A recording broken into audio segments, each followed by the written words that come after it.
Hello, my beautiful people. Before we get things started, I just want to apologize for the terrible audio quality in this video.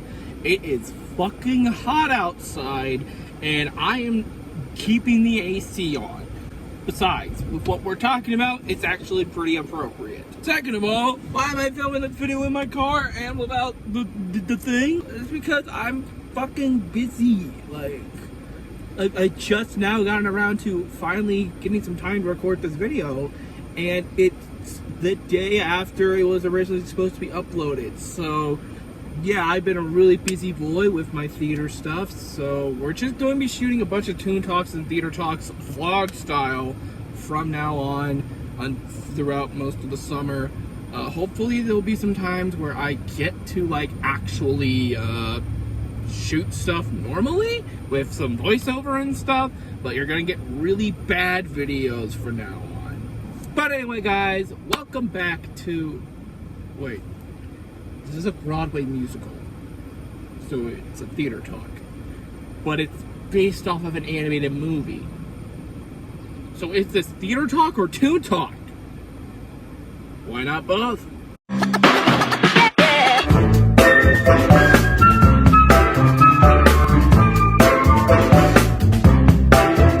So yeah, welcome to the very first Toon Talk Theater Talk crossover, I guess. These probably won't happen a whole lot because these two overlap pretty frequently, but not a whole lot. But yeah, welcome to the very first one of these. This is both a Toon Talk episode and a Theater Talk episode, so it's going to be in both playlists, mind you. I was fortunate enough to get the chance to watch a production of Frozen the Musical.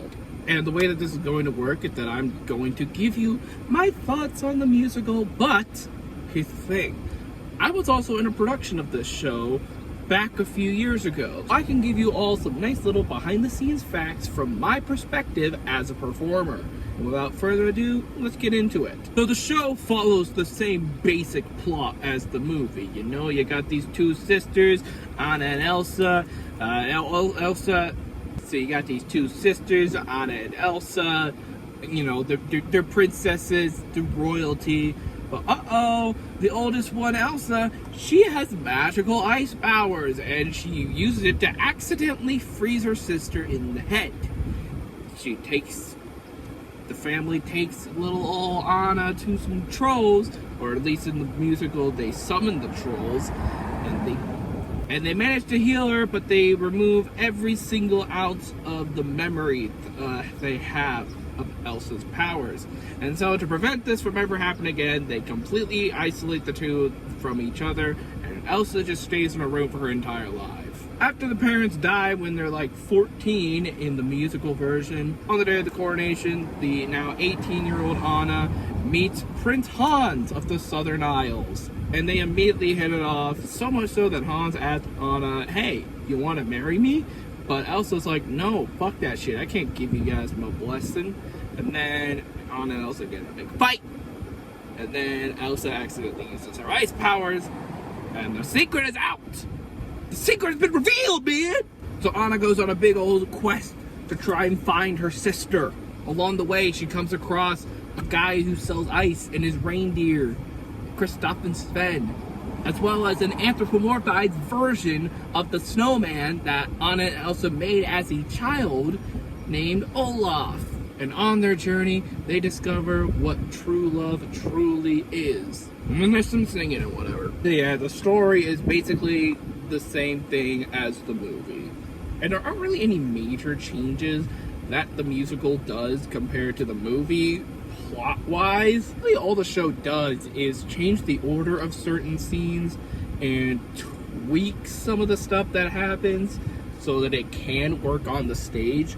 But for the most part, you know, if you've seen the movie, you pretty much know what's going to happen when you see the show.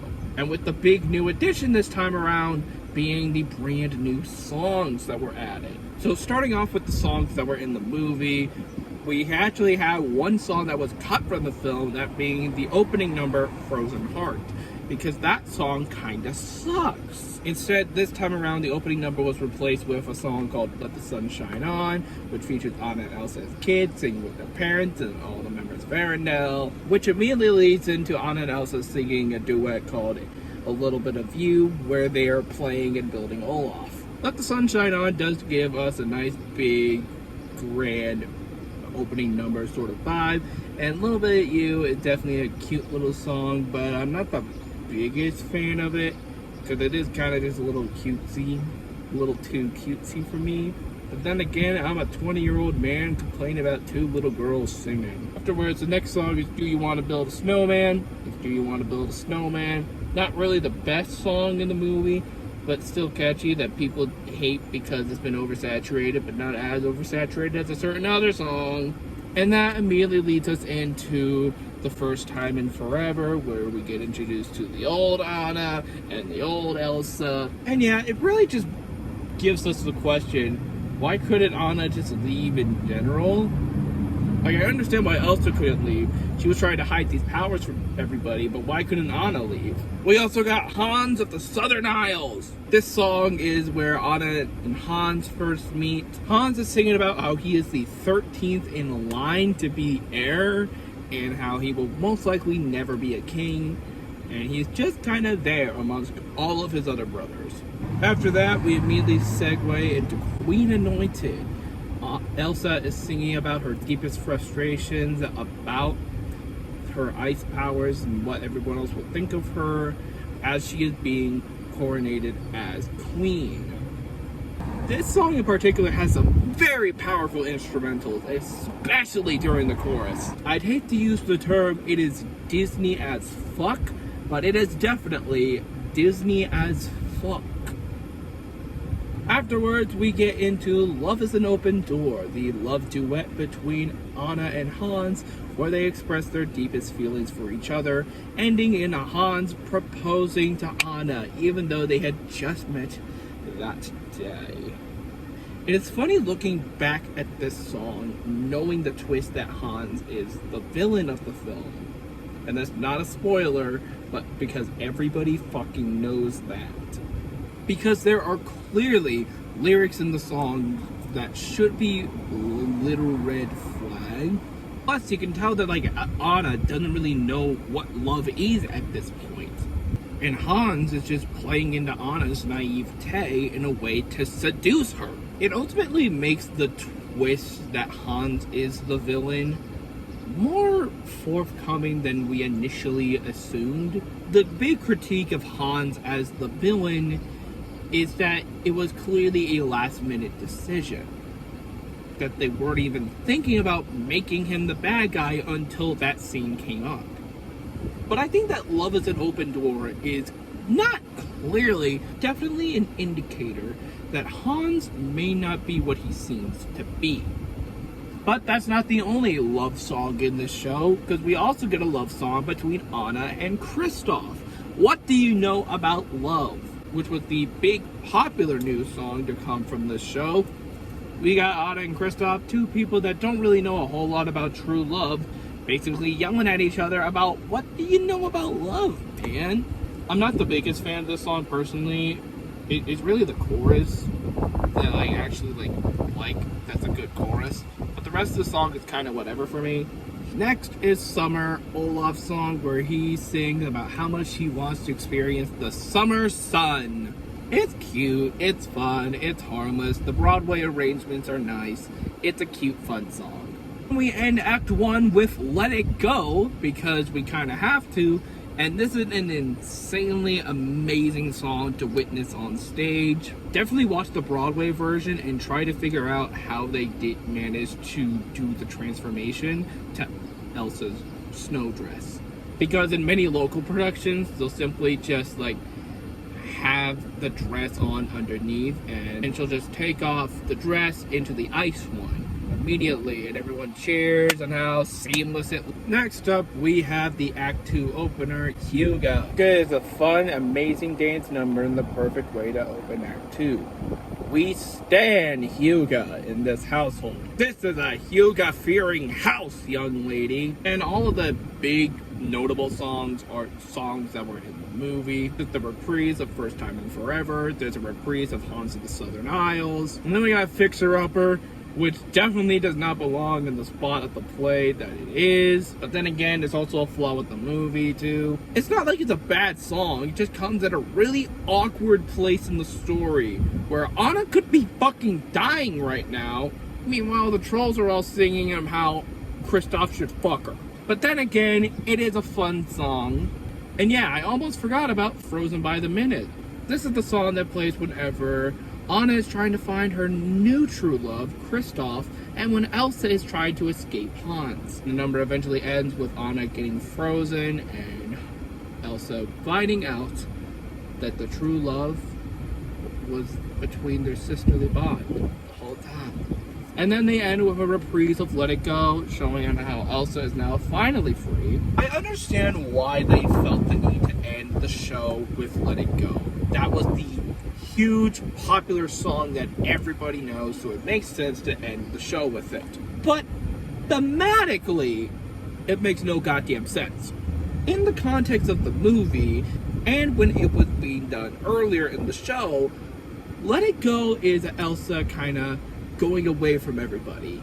She's gonna do her own little thing in this ice palace, and she don't give a damn whatever the fuck anybody else thinks. And so to have that be done after everybody has accepted her for who she is, how she has finally found love with her sister, having her and everybody else sing Let It Go makes no goddamn sense. So yeah, some of the music choices are questionable, but what about how the show looks? What about the set? Well, the set definitely brings out the majestic, winter-like atmosphere of Arendelle to life, combining well-done projections with some insanely impressive practical sets.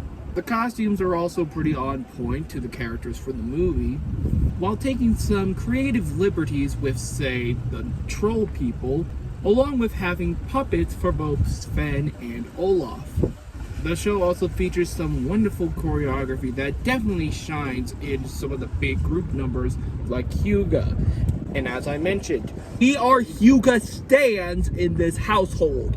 But anyway guys, that is it for this video. What do you guys think of it? And what are your guys' thoughts on Frozen the musical? Please let me know down in the comments below. And also please be sure to like, comment, and subscribe, and ring the bell to be notified on when future videos like this will be uploaded, whether it be a Toon Talk, a Theater Talk, or a crossover like this video in particular. And spoiler alert, we actually have another one coming up in just a couple of weeks, so stay on the lookout for that. But until then, I will see you later. Bye!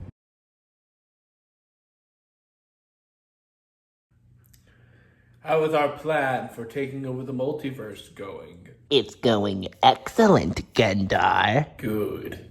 With this incursion going on, surely we'll be able to use its powers to conquer the multiverse once and for all. Yes, especially with our little hostage over here.